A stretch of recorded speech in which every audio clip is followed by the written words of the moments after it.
High, সবাই কেমন আছেন? আশা করি সবাই অসংখ্য ভালো আছেন। আপনার দই আমি অসংখ্য ভালো আছি। আজকে আমি সাজান চলে এসেছি ছোট্ট একটা ব্লগ নিয়ে। তো দেখেন, আজকে শুক্রবার বলে কথা, আমি কিন্তু আজকে পোলাও করতেছি। দেখেন, আমি এদিকে কিন্তু আমার মাছগুলো ভেজে নিচ্ছি ভালোভাবে। এদিকে আমি কিন্তু আমার পেঁয়াজগুলো কিন্তু আমি ভালোভাবে ভেজে নিব, একটু লালচে লালচে করে নিব, যেন পোলাওর উপরে দিলে যেন সুন্দর হয়। আর দেখুন, আমার পেঁয়াজগুলো কিন্তু অলরেডি ভাজা হয়ে গেছে। এভাবে আমি এখন একটা প্লেটে তুলিয়ে নিব পেঁয়াজগুলো। আপনারা চাইলে কিন্তু এভাবে করে করতে পারেন। আমার থেকে কিন্তু এভাবে করে করতে আমার অনেক ভালো লাগে। তাই আজকে অনেক সুন্দর করে রান্না করতেছি, কারণ শুক্রবার বলে কথা, কারণ শুক্রবারে সবাই চাই ভালো কিছু খাবার জন্য। দেখেন, তারপর আমি কিন্তু পেঁয়াজগুলো তুলে নেওয়ার পর কিন্তু আমি সেই তেলে আবারও পেঁয়াজ, কাঁচামরিচ, তেজপাতা দিয়ে দিলাম, কিছু আদা বাটাও দিয়ে দিলাম। আমি আবার কিছু পরিমাণ আমি লবণও দিয়ে দিলাম, কারণ লবণ না দিলে আমার থেকে পোলাও কেন জানি ভালো লাগে না। তাই আমি লবণও দিয়ে দিচ্ছি, কারণ লবণ দিলে আমার থেকে পোলাওগুলো খেতে অনেক ভালো লাগে। তো আমি এগুলো এখন ভালোভাবে নিয়ে নিচ্ছি, যখন যেন আদাগুলো গ্রানটা যেন চলে যায়, সে কারণে আমি এখন ভালোভাবে নিয়ে নিচ্ছি। তারপর আমি চালগুলো দিয়ে দিব কিছুক্ষণের মধ্যে। আপনারা চাইলেও কিন্তু এভাবে করে করতে পারেন। তো আমার মতো শুক্রবারে কে কে কে কে এভাবে করে রান্না করে খাচ্ছেন সবাই কমেন্টে কিন্তু জানাবেন অবশ্যই। তা দেখুন, আমি কিন্তু চালটাকে অলরেডি তার উপরে ঢেলে দিলাম। তা আপনারা চাইলেও কিন্তু এভাবে করেই করতে পারেন। এখন আমি চালগুলোকে ভালোভাবে তেলের উপরে নেড়ে নেব কিছুক্ষণ, যেন চালগুলো যেন ভাজা ভাজা হয়ে যায়, কারণ তাহলে কিন্তু পোলাওটা অনেক সুন্দর হয়। তারপরে দেখুন, আমি কিছু পরিমাণ পানি দিয়ে দিব এগুলোতে, যেন পোলাওগুলো যেন ভালোভাবে একটু সিদ্ধ হয়, সে কারণে আমি কিন্তু অনেকগুলো পানি আমি এখানে দিয়ে দিলাম। তো দেখেন, পানিগুলো দেওয়ার পর আমি কিন্তু ভালোভাবে নেড়ে নিচ্ছি। আপনারা চাইলেও কিন্তু এভাবে করে নিতে পারেন, কিন্তু আমি কিন্তু চালটা নিয়ে আসলাম প্যাকেটের 22 এত পরিমাণে একটা গ্রান বাড়িয়েছে যা বলার বাইরে। আপনারা যারা খেতে চাচ্ছেন তারা কিন্তু আমার বাসায় চলে আসবেন, আমি কিন্তু অবশ্যই খাওয়াবো। তো আমি ছোট্ট একটা ইউজার বলে কথা, তাই ছোট্ট একটা ব্লগ নিয়ে চলে আসলাম আপনাদের মাঝে। তো অলরেডি দেখেন, আমার পোলাওগুলো কিন্তু অলরেডি হয়ে গেছে। আমি এখন কিন্তু ভালোভাবে নিয়ে নিচ্ছি। দেখেন, ভালোভাবে নিয়ে এসে মিলে দিচ্ছি, যেন পোলাওগুলো যেন ভালোভাবে জুড়িয়ে যায় এবং যেন একটু শুকনো শুকনো হয়, তাহলে কিন্তু পোলাওটা খেতে কিন্তু অনেক ভালো লাগবে।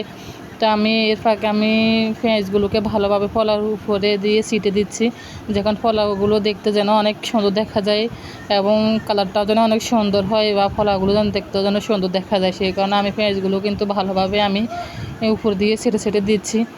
তো দেখতে পাচ্ছেন, আমার পোলাওগুলোর কালারটা কিন্তু অনেক সুন্দর আসছে। পেঁয়াজগুলো দেওয়ার মাত্রই কিন্তু আরও সুন্দর একটা ফ্লেভার চলে আসলো। তো আপনারা চাইলে এভাবে করে করতে পারেন। তো দেখেন, আমি এভাবে করে তারপরে কিন্তু আমি একটা ঢাকনা দিয়ে ঢেকে দেবো, যেন পোলাওগুলো যেন ভালোভাবে একটা মনতা হয়, সেই কারণে আমি কিন্তু পোলাওগুলো একটা ভালো ঢাকনা দিয়ে আমি ঢেকে নেব। তারপর কিছুক্ষণ পর ঢাকনাটা আবার তুলে দেবো। এখন আমি পোলাওগুলোকে ভালোভাবে ঢাকনা দিয়ে তুলে নিলাম। এদিকে আমার মুরগাগুলোকে আমি ভালোভাবে ভেজে নেব। তো আমি মুরগাগুলোকে ভালোভাবে আগে ধুয়ে রাখলাম, তারপর আমি কিছু আলুও কেটে রাখলাম, ধুয়ে রাখলাম আলুগুলো। তো এদিকে আমি পেঁয়াজ, রসুন, আদা যা যা লাগে সবই আমি কেটে রাখলাম। এই দেখেন, এখানে আমি কিন্তু আদা আর রসুন কিন্তু একসাথে বাটা আছে। তো আমি এখন ভালোভাবে ধুয়ে নিলাম সবগুলো। এগুলো আমি কিন্তু মুরগা মাছগুলোকে ভালোভাবে ভেজে নিব। এই দেখেন, আমি আগে কিন্তু মাছগুলোকে ভালোভাবে ভেজে নিব। আমি মাছ দিয়ে টমেটো দিয়ে দো ভেজি করবো, আর মুরগার মাংস রান্না করবো আজকে পোলাওর সাথে। তো দেখেন, আজকে শুক্রবার বলে কথা, তাই কিন্তু আমি একটা ভালো খাবার ঘরের ভিতরে তৈরি করলাম। বাজারে গিয়ে আর কিন্তু খাওয়া হলো না, সেই কারণে কিন্তু ভালো খাবার বাসায় তৈরি করা যায়। তো আপনারা চাইলে কিন্তু শুক্রবারে আপনারাও এভাবে করেই রান্না করে খেতে পারেন। তো আমি মুরগাগুলোকে এভাবে হলুদ দিয়ে আর লবণ দিয়ে ভালোভাবে মেখে নিচ্ছি, যেন হলুদগুলো আর লবণগুলো যেন মাংসের সাথে ভালোভাবে অ্যাড হয়ে যায়, যেন অনেক সুন্দর হয়, সেই কারণে। আর আমার মাছগুলো কিন্তু একটা নদীর মাছ, তাই মাছগুলো কিন্তু ছোট ছোট। এই মাছগুলো কী মাছ আমি আসলে কিন্তু নাম জানি না, কিন্তু এগুলো কিন্তু খেতে অনেক স্বাদ। তাই আমি আগে মাছগুলোকে ভেজে নিয়েছি, যেহেতু আমি মুরগিগুলো ভাজি করার পরে এই পাত্রে আমি কিন্তু তরকারিটা রান্না করবো, সেই কারণে আগে আমি কিন্তু মাছটা ভালোভাবে ভেজে নিচ্ছি। তারপর দেখেন, তারপর মাছগুলো আমার ভাজা হয়ে গেছে। তারপর কিন্তু আমি মুরগাগুলো কিন্তু ভালোভাবে ভেজে নিব। তো দেখেন, আমি ভালোভাবে মুরগাগুলোকে তেলের উপর ছেড়ে দিচ্ছি এক এক করে। আমি কিন্তু মুরগাগুলোকে ভালোভাবে ভাজি করে নিব, কারণ একটু অভাব থাকলে আমাদের বাসায় কেউ খায় না, সে কারণে আমি কড়া ভাজি করে নিচ্ছি মুরগাগুলোকে। তো দেখেন, আমার মুরগাগুলো কিন্তু অনেক সুন্দর দেখা যাচ্ছে এবং ভালোভাবে ভেজে নিচ্ছি। আর দেখেন মাছগুলোকেও কিন্তু আমি ভেজে আমি উঠিয়ে ফেলছি। তো আমি দেখেন এভাবে করে আমি মুরগাগুলোকে ভেজে নিচ্ছি। দেখেন আপনারা চাইলেও কিন্তু এভাবে করেই মুরগাগুলোকে ভেজে নিতে পারেন। শুক্রবার বলে কথা, কারণ শুক্রবার আসলে সবারই কিন্তু ভালো কিছু খেতে মন চায়। তো আমার মুরগাগুলো কিন্তু ভাজা হয়ে গেছে। তো আমি ওই তেলের উপরে আবার পেঁয়াজ, কাঁচামরিচ, মশলা সব কিছু কিন্তু আমি দিয়ে দিব। এখন আমি পেঁয়াজগুলোকে একটু ভালোভাবে কাঁচামরিচগুলো সহকারে একটু ভালোভাবে তেলের উপরে নেড়ে নিচ্ছি। তারপরে আমি দিয়ে দিলাম আদা রসুনগুলো, যেন তেলের উপরে যেন আমি একটু ভালোভাবে নেড়ে নিতে পারি। তো আমি দেখেন ভালোভাবে নেড়ে নিচ্ছি। তো আমি এখানে দিয়ে দিব কিছু হলুদের গুঁড়া, কিছু মরিচের গুঁড়া। তো দেখেন আমি দিয়ে দিচ্ছি। ভাই আমি রান্না করি একা ভিডিও করি, তাও আমি সব ভিডিওগুলোতে উঠতে পারছি না। যেটুকু পারলাম সেটুকুই আমি আপনাদের মাঝে শেয়ার করলাম। তো আমি সব কিছু দেওয়ার পরে এখন আমি একটু পানি অ্যাড করে দিলাম। অ্যাড করে দেওয়ার পর আমি এখানে কিন্তু কিছু টমেটো দিয়ে দিব। মুরগির মাংস লাগে আমি কিন্তু টমেটো দিই, তাহলে কিন্তু আমার মুরগির মাংসটা খেতে অনেক ভালো লাগে। সে কারণে আমি কিন্তু এখানে কিছু টমেটো দিয়ে দিব। টমেটোগুলো ভালোভাবে কষিয়ে নেব। তো আমি এখন টমেটোগুলো দিয়ে দিব, যেন টমেটোগুলো যেন এই পানিতে যেন সিদ্ধ হয়ে যায়। কারণ টমেটোগুলো কিন্তু গুঁড়া থাকলে কিন্তু খেতে তো ভালো লাগে না। টমেটোগুলো যেন একেবারে গলে যায়, তাহলে কিন্তু মাংসের ঝোলগুলো অনেক সুন্দর হয়। সেই কারণে আমি কিন্তু টমেটোটা দেওয়া আমার। তো দেখেন আমার টমেটোগুলো কিন্তু প্রায় সিদ্ধ হয়ে গেছে। আমি এখন মাংসগুলো দিয়ে দেব। মাংসগুলো দিয়ে আমি কিন্তু ভালোভাবে নেড়ে নেবে। দেখেন আমি আগে কিন্তু মাংসগুলোকে ভেজে করে নিলাম। তা আমি এখানে আমি মুরগির মাংসগুলো দিয়ে দিলাম।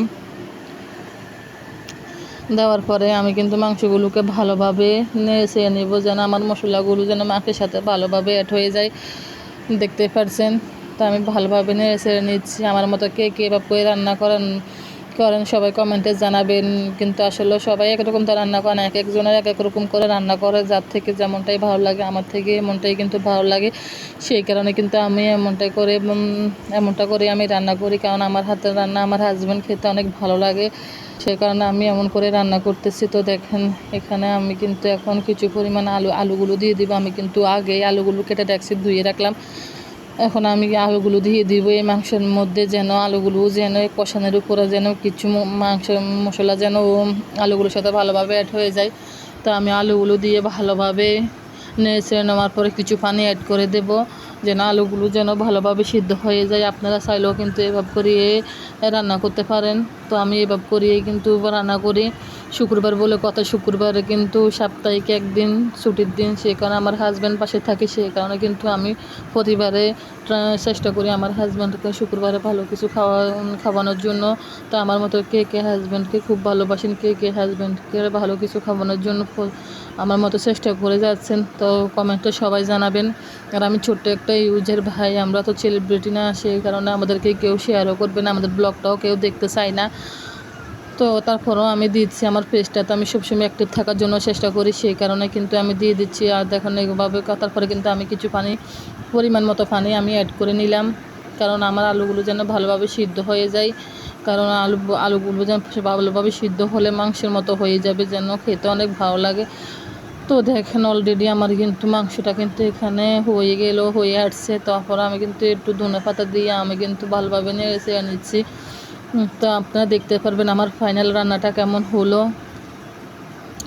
দেখেন, তো এই দেখতে পাচ্ছেন আমার কিন্তু অলরেডি ঝোলগুলো দেখতে কিন্তু অনেক সুন্দর। আমার রান্নার তরকারিটা দেখতেও অনেক সুন্দর, তাই না? দেখেন আপনাদের থেকে কেমন লাগতেছে বলবেন। তারপর আমার রান্নাটা কিন্তু অলরেডি শেষ। এখন আমি যে মাছগুলোকে ভেজে রাখলাম, আমি কিন্তু এখন সেই মাছগুলোকে এখানে টমেটো দিয়ে 2 কেজি করে ফেলবো। তো আমি এখানে একটা পাত্রে আমি পেঁয়াজ, কাঁচামরিচ, লবণ দিয়ে আমি একটা ভালোভাবে আগে তেলের উপরে একটু লালচে ভাব করে নিচ্ছি। তারপর আমি এখানে কিছু হলুদ, মরিচের গুঁড়ি দিয়ে দিলাম, রসুন দিয়ে দিলাম। তো আমি এভাবে করে কিন্তু মাছটা 2 কেজি করি। তারপর আমি কিছু টমেটো এখানে দিয়ে দিলাম, কারণ টমেটোগুলো আমি তেলের উপরে সবসময় দেওয়ার চেষ্টা করি, কারণ তাহলে টমেটোগুলো কিন্তু ভালোভাবে ঘুলে যায়। কিন্তু 2 কেজির সাথে টমেটোগুলো গোটা থাকলে কিন্তু খেতে একেবারে ভালো লাগে না। সেই কারণে আমি টমেটোগুলোকে তেলের উপরে দিয়ে দিই, যেন টমেটোগুলো যেন ভালোভাবে ঘুলে যায়। তারপরে কিন্তু আমি একটু পানি অ্যাড করে দিই, যেন আরও পরিমাণ টমেটোগুলো যেন ভালোভাবে ঘুলে যায়। তাই আমি দেখেন আমি পরিমাণ মতো পানি অ্যাড করে দিলাম, যেন আমার টমেটোগুলো যেন ভালোভাবে সিদ্ধ হয়ে যায় এবং গলে যায়। সেই কারণে আমি কিছু পরিমাণ মতো পানি অ্যাড করে দিলাম। তো দেখতে পাচ্ছেন আমার কিন্তু তরকারি কালারটা অনেক সুন্দর দেখা যাচ্ছে। আমার মতো কে কে রান্না করেন তাহলে আমাকে কমেন্টে জানাবেন। অবশ্যই ছোট ইউজার বলে কথা, আমি চাই আপনারা আমার পেজটাকে ফলো করেন, আমাকে সাপোর্ট করেন, আমার পাশে থাকেন। আমি চাই আপনাদের ভালোবাসা সবসময় আমার পাশে থাকুক, আমি যেন আপনাদেরকে এরকম করে আরও কিছু রান্নার রেসিপি দিতে পারি। সবাই দোয়া করবেন।